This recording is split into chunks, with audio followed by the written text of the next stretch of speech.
का पड़ल हो? अरे जवन कोरोना आ गल न, हाँ घरवा वाले बियावा टार के ओदे जाड़ा में लेके चल गई ना। तो चला तो आए तो तोरे घर में आए ना। अच्छा पहले चला कुछ खाला, चला कुछ खाला। आई रामजी साव बर्फी वाले बड़ा मशहूर हुआ जखनिया में, तो क्या चला पहले बर्फी खियाए, ओकरे बाद आगे बात हुई। अच्छा चला चला। बैठा बैठा आवा बैठा। तो के मालूम है का? भगवानों भी लगत है कि हमारे पीछे हाथ धो के पड़ गल। अब का हो गई? रड़ुआ समाज के जवन अध्यक्ष बना देना कुल, लगत है कि अध्यक्षी हमारा ही पास रही। अरे नहीं नहीं, अब शादी पड़ गई तो हो न जाई। हम तो सोचले रहनी कि कोनो दूसर पद थाम ले, लेकिन लगत ऐसा न कि कुल छोड़े ना दी है। सुना सुनावा। देखल न पंडित पतरवा में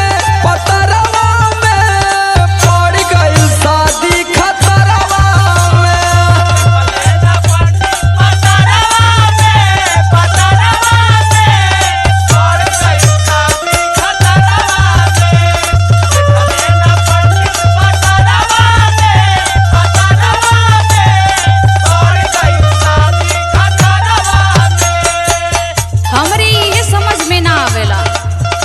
कितना सोचला। अरे हम सोची ना, आज 5 साल से हम देखत हूँ कि अध्यक्ष पद पे कार्यरत हैं रड़ुआ समाज के।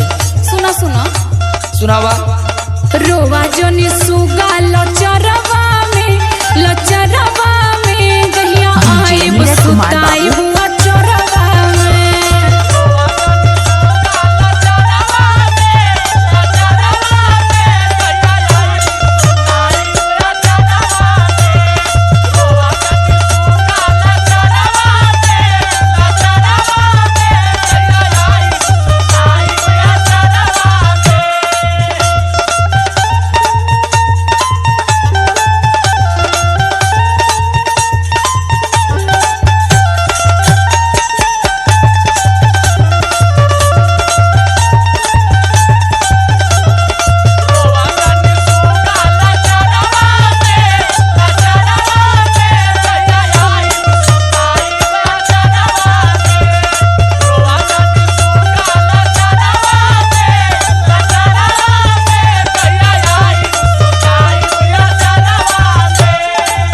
अब तो जो है के है ना, अब ठंडी, अरे बाप रे बाप, कैसे हम।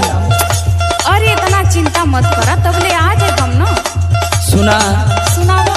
जो हद कैसो परल मोर शादी, जल्दी ना करो ना वही आफत मचा दी।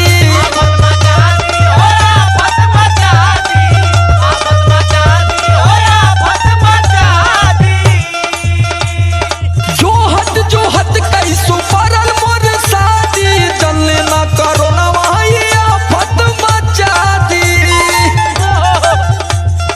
आइल ना पाहुर टटरवा में पड़ गइल शादी खतरवा में। आइल ना पाहुर टटरवा में पड़ गइल शादी खतरवा में। आइल ना पाहुर टटरवा में पड़ गइल शादी खतरवा में।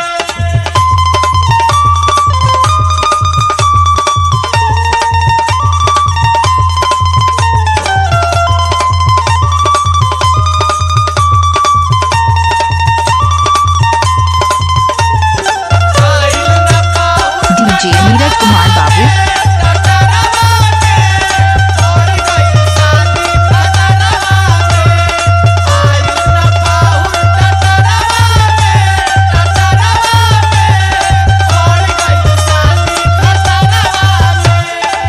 अरे अब का बताई, हमहू तो सोचत रही कि लॉकडाउन में निपटा देले होता लोगन। यही तो ना सोचना हमारे तोरे बारे में लोग। और पप्पू एडिटर के देखलू, ए लॉकडाउन में बिया हो गल, 50,000 गल ना खाली। हाँ खर्चा बच गल लोगन का। सबका सुनो सुनावा। छोड़ा राजा बैंड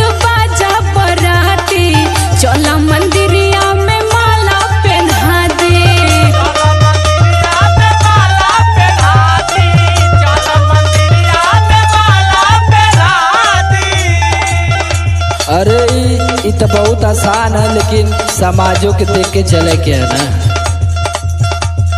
अब का करी, तोहर फीलिंग देख के हमरे बर्दाश्त ना होता। का बताई, हमरो करेजवा पे सांपे लोटत है। सुनो, सुनाला। छोड़ा राजा बैंड बाजा बराती, चला मंदिरिया में माला पहना दे।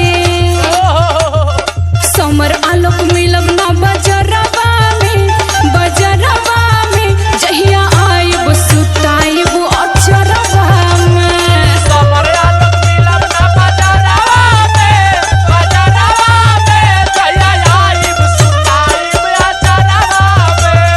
समर आलोक मिलब ना बजरवा में, बजरवा में जहिया आइब सुताइब अचरवा में। देखला ना पंडित मतरवा में, पर गई शादी खतरवा में। रोआ जनी सुगाल चरवा में, जहिया आइब सुताइब अचरवा में। देखला ना पंडित मतरवा में, पर गई शादी खतरवा में। रोआ जनी सुगाल चरवा में, जहिया आइब सुताइब अचरवा में। देखा कुछ उपाय डीजे लगा नीरज कुमार बाबू